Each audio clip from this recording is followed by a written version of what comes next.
রাজ্য রাজনীতিতে একের পর এক চাঞ্চল্যকর ঘটনা। এবার বিধানসভায় রাজ্যের বিরোধী দলনেতা শুভেন্দু অধিকারীর ঘরের সামনে দেখা গেল একগুচ্ছ হাওয়াই চটি, তাও আবার বিভিন্ন রঙের, লাল, গোলাপি, সবুজ, নানা রঙের হাওয়াই চটি দেখা যায় তার ঘরের সামনে।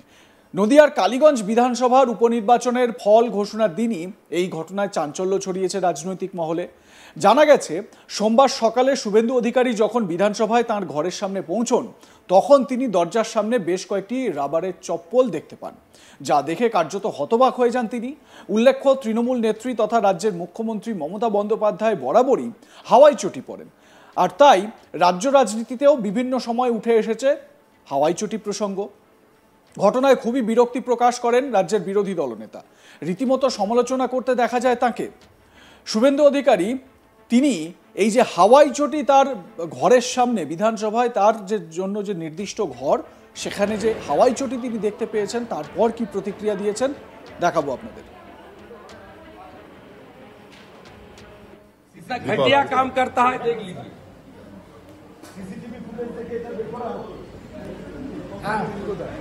शीशा घटिया काम करता है, देख लीजिए।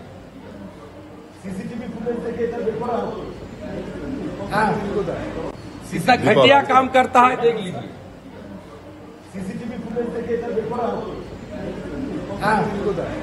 शीशा घटिया काम करता है, देख लीजिए।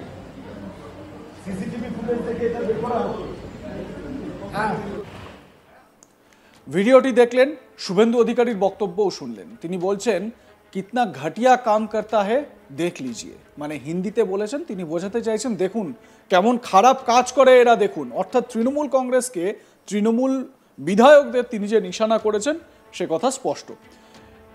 আজ দিনভর বিধানসভায় নানা হইহট্টগোল হয়েছে। অধিবেশন কক্ষ ছেড়ে বেরিয়ে এসে শুভেন্দুর নেতৃত্বে বিজেপি বিধায়ক যারা, তারা প্রোটেস্ট করেন। তারা হাতে পোস্টার নিয়ে, সেখানে লেখা ছিল চুপ, বিধানসভা চলছে, এইভাবে সরকারের বিরোধিতায় তারা সোচ্চার হন।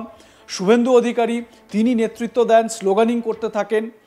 আজকে দিনভর বিধানসভায় এই যে তুমুল হইহট্টগোল, তার সাক্ষী ছিল আজ তাক বাংলা। আমার সহকর্মী সুজয় ঘোষ বিধানসভায় উপস্থিত ছিলেন, তার মুখেই শুনেনি আজকে দিনভর ঠিক কী ঘটেছে, বিশেষ করে শুভেন্দু অধিকারীর ঘরের সামনে যেই হাওয়াই চটি রাখা এবং এটাকে কেন্দ্র করে যে বিতর্ক, কি বলছেন সুজয়, শুনুন। আজই কালীগঞ্জ নির্বাচনের ফল প্রকাশ, এবং অন্যদিকে যেটা দেখা গেল, আজকে বিধানসভায় বিরোধী দলনেতা শুভেন্দু অধিকারীর ঘরের সামনে একাধিক হাওয়াই চটি, আর যেটা নিয়ে দিনভর চলল জল্পনা, এবং বলা যেতে পারে রাজনৈতিক মহলেও চলল পারদ। আমরা দেখলাম যে প্রথমে বিজেপি পরিষদীয় দলের বিধায়করা যখন বিধানসভায় পৌঁছালেন, তখন শুভেন্দু অধিকারীর ঘরের সামনে এই হাওয়াই চটিগুলো প্রথমে লক্ষ্য করে। এরপর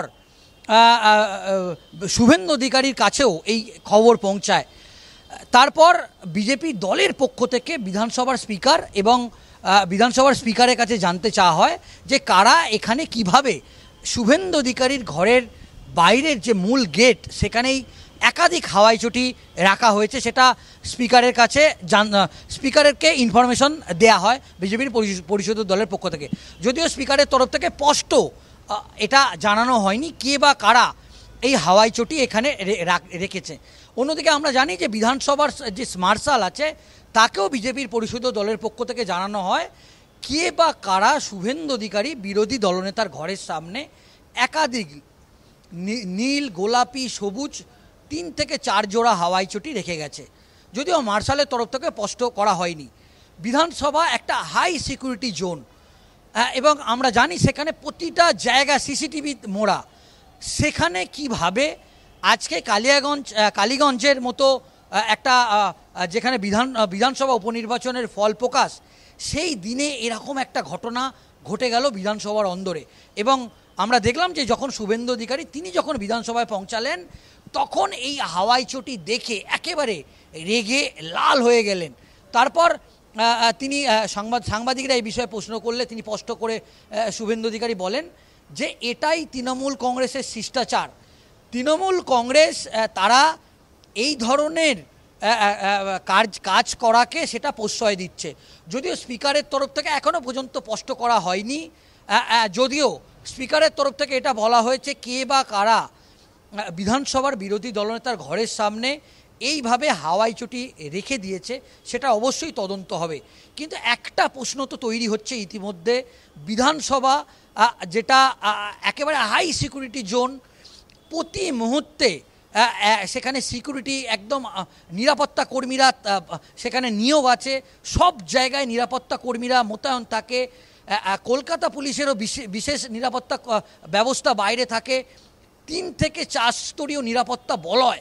সেই নিরাপত্তা বলয়কে ভেদ করে বা সিসিটিভি থাকা সত্ত্বেও কিভাবে বিধানসভার বিরোধী দলনেতার ঘরের সামনে এই একাধিক হাওয়াই চটি রাখা হলো সেটা নিয়ে কিন্তু ইতিমধ্যেই প্রশ্ন তুলতে শুরু করেছে বিজেপির পরিষদীয় দল।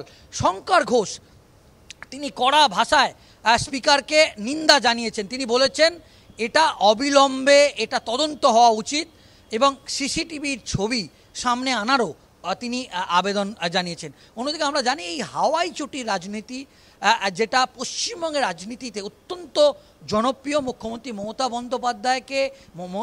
বন্দ্যোপাধ্যায় তিনি যে হাওয়াই চটি পরে এবং তিনি যেভাবে জীবনযাপন করে সেটা নিয়ে ইতিমধ্যেই একাধিক বিষয়ে লেখালেখি হয়েছে তার এই বিষয়ে, এবং মমতা বন্দ্যোপাধ্যায়ের রাজনীতির সঙ্গে হাওয়াই চটিটা ওতপ্রোতভাবেই এটা যুক্ত।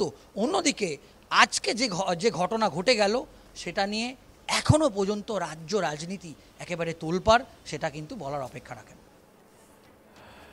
তবে এই নিয়ে তো চর্চা চলবেই। এই নিয়ে আগামী কয়েকদিন রাজ্যের বিরোধী দল এবং বিরোধী দলনেতা শুভেন্দু অধিকারী তিনি যে জোরালো প্রতিবাদ করবেন, বিভিন্ন বিষয়ে তিনি যে বক্তব্য রাখবেন সে কথা স্পষ্ট। তবে এই প্রথম নয়, বিরোধী দলনেতা শুভেন্দু অধিকারীকে এর আগেও একই রকমভাবে উত্ত্যক্ত করার নানা উপায় তৃণমূল কংগ্রেস কিন্তু অ্যাপ্লাই করে ফেলেছে অলরেডি। আপনারা জানেন যে কাঁথিতে যেখানে শুভেন্দু অধিকারীর গড় বা শুভেন্দু অধিকারীর বাড়ি, যেখানকার সন্তান শুভেন্দু অধিকারী, সেই কাঁথিতে বিভিন্ন জায়গায় তার বাড়ির অদূরে দাঁড়িয়েই তৃণমূল কর্মী সমর্থকরা তারা স্লোগানিং করেছেন এবং তারা তার বাবা বা তার পিতৃদেব শিশির অধিকারীর নামও টেনে এনেছেন এবং এই নাম টেনে তাকে সমালোচনা করতেও শোনা গিয়েছে, তার বিরুদ্ধে সরব হতেও দেখা গিয়েছে তৃণমূল কংগ্রেসের নেতাকর্মীদের। তাদের বিভিন্ন সময় বলতে শোনা যায় চোরটা শিশিরবাবুর ছেলেটা, এই বক্তব্যও বলতে শোনা যায়। খুব স্বাভাবিকভাবে এর আগেও আমরা দেখেছি শুভেন্দু অধিকারী নিজের কনভয় থামিয়ে গাড়ির জানলা থেকে মাথা বের করে রীতিমতো বিষোদ্গার করতে থাকেন তৃণমূল কর্মী সমর্থকদের, সেই ছবিও দেখেছি। তাতে করে আরও একটা সংযোজন হলো হাওয়াই চটি। আপনাদের মতামত কি এ বিষয়ে জানাতে ভুলবেন না। দেখতে থাকুন আজ তাক বাংলা, সাবস্ক্রাইব করুন আমাদের ইউটিউব চ্যানেলটি, বেল আইকন প্রেস করুন নোটিফিকেশন পেতে।